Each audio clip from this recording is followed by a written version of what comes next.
Halo Bapak Ibu, kembali lagi ketemu saya Dani dan ini adalah meet keempat, pertemuan keempat dari pelatihan kita untuk belajar bagaimana menggunakan bahasa Inggris pada kelas non-bahasa Inggris. Pada pertemuan kali ini kita akan belajar kosakata-kosakata atau subject terms yang bisa digunakan di kelas non-bahasa Inggris. Nah, sebelum kita memulai materinya, kita ketahui dulu apa tujuan pembelajaran kali ini. Pada akhir sesi, peserta pembelajaran ini diharapkan untuk dapat satu, memahami dan memiliki pendapat mengenai penggunaan bahasa Inggris pada subject terms atau kosakata dalam pelajaran.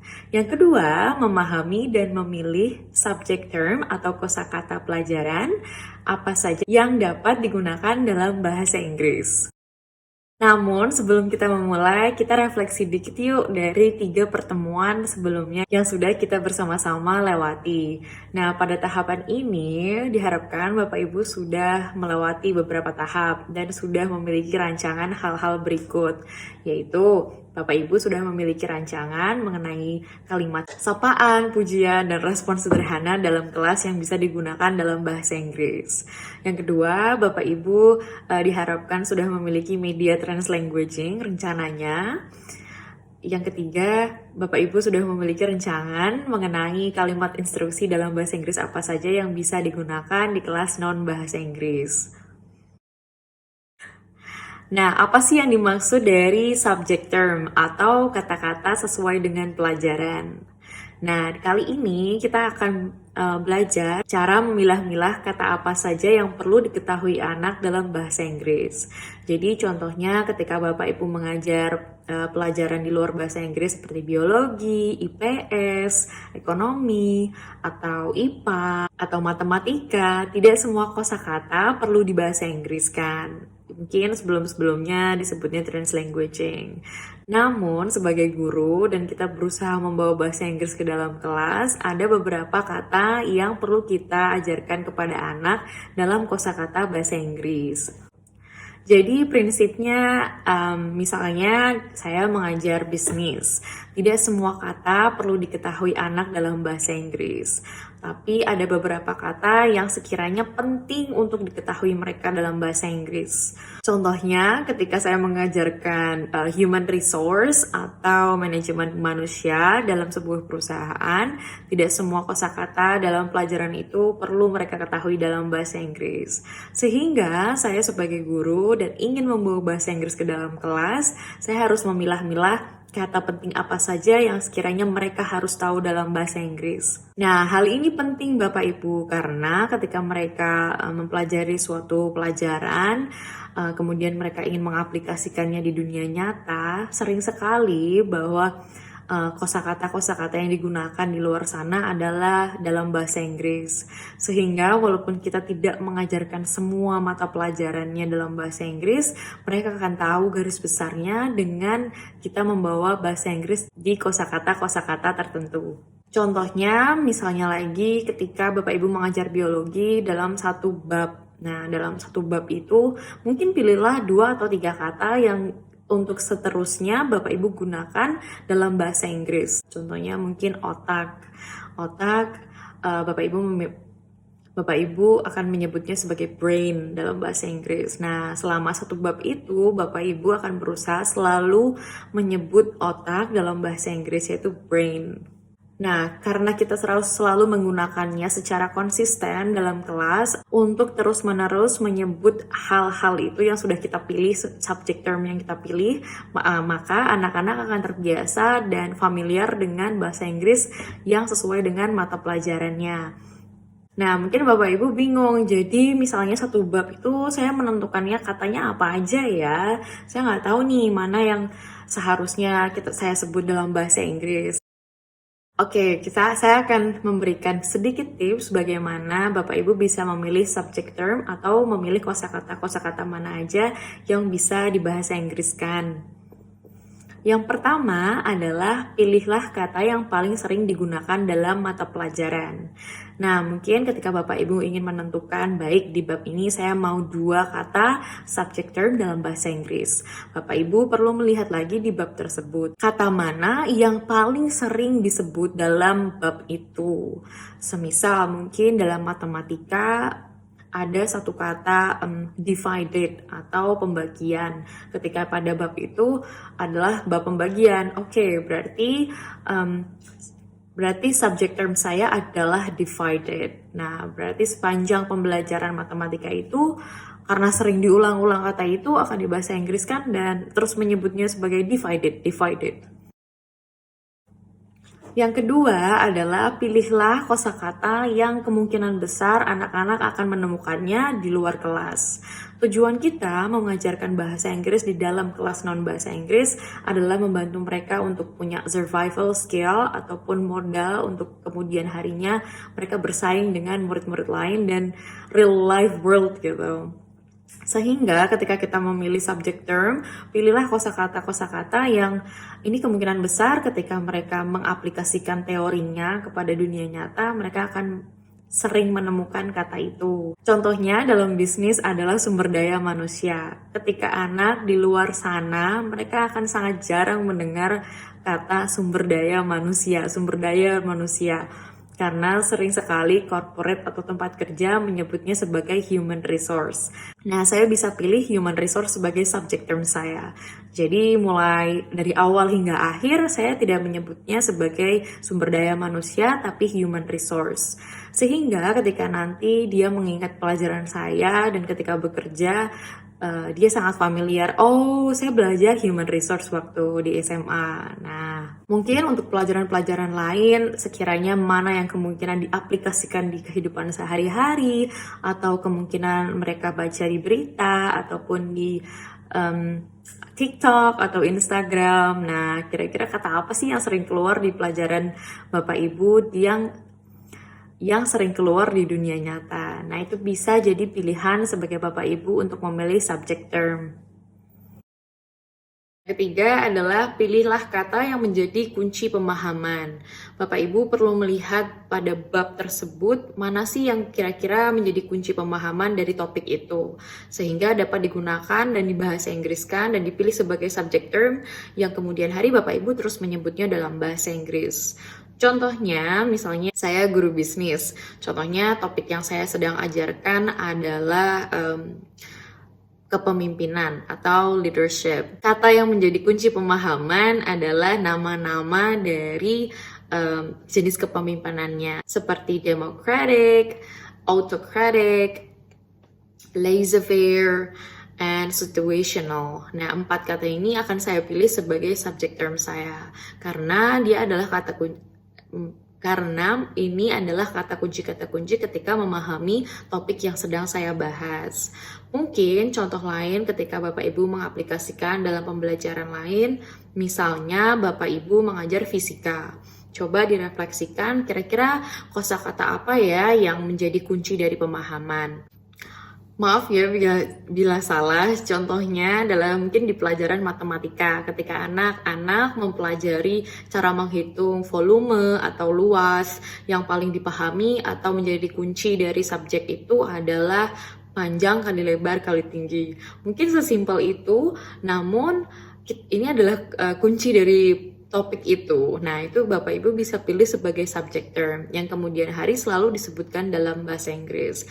Coba anak-anak, the height atau tingginya berapa ya, atau the width, lebarnya berapa ya, or maybe mungkin the volumenya berapa ya. Nah, kemudian Bapak Ibu bisa menyebutkan terus-menerus kosakata itu di dalam sepanjang topik yang sedang dibahas.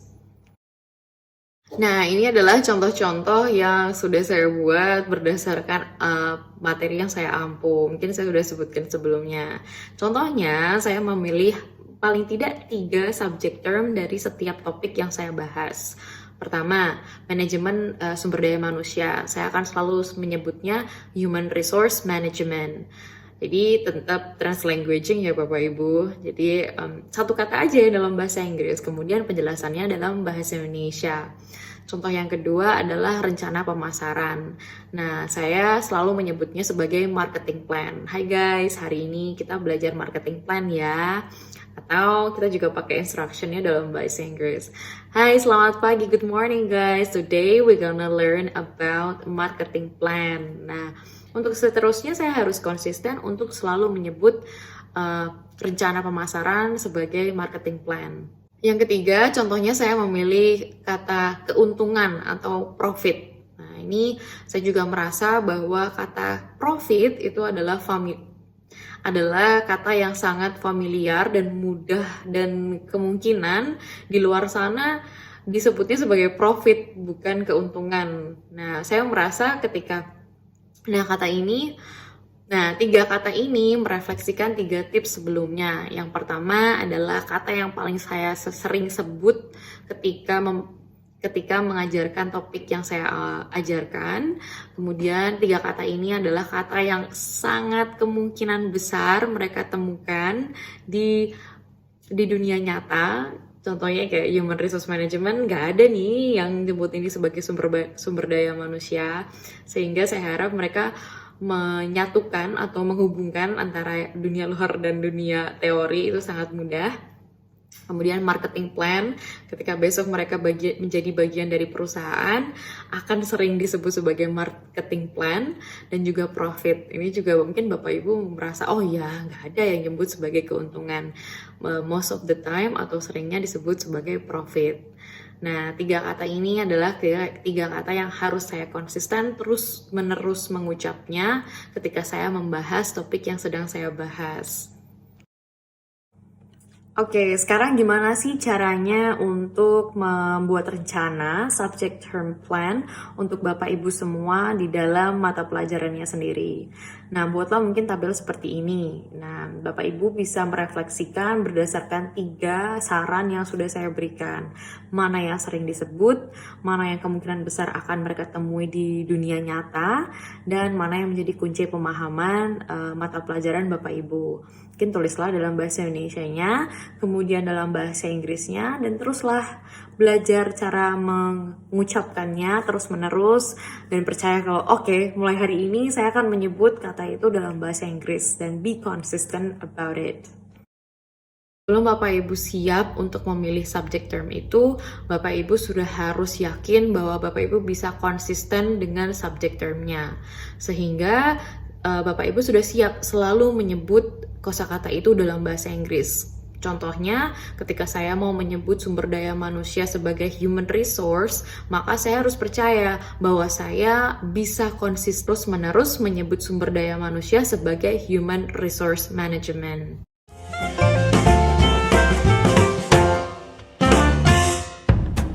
Aloha, oke, tanpa basa-basi, cikitau cikitu prak prak prak dum prak dum des, langsung aja. Kali ini yang mau gue bahas adalah kenapa belajar bahasa Inggris itu penting. Apakah gue bilang wajib? Nggak juga, terserah lu aja sih lu mau bisa atau enggak. Atau lu justru lebih tertarik bahasa lain, bahasa Sanskerta mungkin. Atau gue kan suatu hari mau jadi ibu dan punya anak, gue belajar bahasa kalbu aja deh, ya terserah. Dan apakah di sini gue ngajarin bahasa Inggris atau ngasih tips? Nggak juga, ya mungkin ngasih tips sedikit lah. Tapi kenapa gue bilang penting? Karena setelah gue perhatiin, kayaknya ada aja orang yang cuek-cuek aja mau bisa mau enggak, atau dia nggak bisa tapi pengen kelihatan bisa, ujung-ujungnya update status pakai bahasa Inggris. Tapi bagi orang-orang yang ngerti bacanya agak gimana gitu. I can toot you pingsan. Waduh, sakti juga nih orang. Ya, karena hidup di zaman sekarang itu kita mau nggak mau pasti ada berurusan sama bahasa Inggris, sekalipun itu bahasa yang simple. Contohnya gue ada cerita. Waktu itu ada orang ceritanya habis begadang dan pulang pagi-pagi bawa motor, mata udah ngantuk banget. Dia minggirlah sebentar di warung, mau beli air minum, biar seger dikit kan. Nah, di dekat situ, dekat pintu warungnya tuh ada 2 orang lagi main catur. Nah, habis dia bayar, dia balik badan, nggak sengaja kesenggol caturnya, jadi agak berantakan dikit. Refleks dia bilang, wah sorry bang, sorry. Dijawab sama abang-abangnya, sorry, bukannya minta maaf loh. Oh iya bang, iya maaf. Gimana coba itu? Itu kan padahal cuma satu kata yang simple, tapi cukup berpengaruh. Tapi kalau namanya kita nggak tahu dan nggak belajar, ya bisa jadi fatal. Kayak tadi itu. Ada lagi satu contoh kalimat bahasa Inggris yang simple tapi bisa berpengaruh. Contohnya, are you sure? Nah, tahu kan artinya? Yaitu apakah Anda yakin? Di mana sih kalimat ini biasanya muncul? Salah satu contohnya, kalimat ini kadang muncul ketika lu mau menghapus nomor telepon seseorang dari kontak lu, dari HP. Pas lu mencet delete, nah kadang nongol kan tuh, are you sure? Kalau orang nggak ngerti kan kadang main yes aja. Tapi coba bayangin kalau lu ngerti. Pas lu mau hapus, ditanya, are you sure? Dan nomor ini ternyata adalah nomor mantan lu yang baru aja putus. Dan karena lu ngerti bahasanya, begitu ditanya are you sure, lu jadi mikir lagi, apakah gue yakin? Ah, kayaknya gue nggak yakin. Akhirnya nggak jadi lu hapus deh nomornya. Terus akhirnya lu hubungin lagi mantan lu, terus lu balikan, lu jadian lagi. Tuh, cuma karena sesimpel itu jadi bisa merubah hidup lu kan? Lu jadi bisa balikan lagi karena lu bener-bener mikir ketika ditanya are you sure? Syukur-syukur kalau lu sama pasangan lu tuh akhirnya jadi sampai ke pelaminan. Ya lu berdoa aja semoga penghulunya juga gak pakai nanya are you sure? Kalau penghulunya pakai nanya kayak gitu, santai aja, lu kan udah mikir duluan, jadi lu pasti jawab yes. Kali ini pasangan lu yang mikir dan dia jawab no. Putus lagi kan lu jadinya? Hore, syukurin. So important. It helped me a lot. Because of artificial intelligence, in the future, people say, I don't need to learn English or Russian or Japanese. A chip here can translate it quickly. No, it's not about language. It's about the culture. When you learn the other language, you start to understand the other culture. You start to appreciate, respect the other culture. When you appreciate, respect the other culture, you will be respected and appreciated by the others. Then you can work out together. I learned my English by myself when I was a child. I never got one day English training class outside China. But I think I understand Western culture much more better than those Chinese students who study outside. Because I'm not learning language, I'm learning culture. When you respect the other culture, when you appreciate the other culture, it's easy to make friends. If you don't like the other culture, you will never make friends. If you don't have friends, how can you do business? So I would say language helped me a lot. But most thing helped me is my respect for the different. Oke, dua video tadi adalah bagaimana bahasa Inggris berperan penting dalam dua sisi kehidupan, yaitu professionalism sama personal ya. Mungkin yang personal lucu banget dan itu mungkin sepele, tapi mau gak mau kehidupan personal akan menjadi bagian besar juga untuk kehidupan murid kita. Bagaimana kita mengajarkan bahasa Inggris kepada mereka akan sangat membantu in their personal life atau di kehidupan pribadi mereka. Yang kedua adalah video dari Jack Ma. Jack Ma adalah salah satu CEO dan mungkin orang terkaya yang ada di dunia.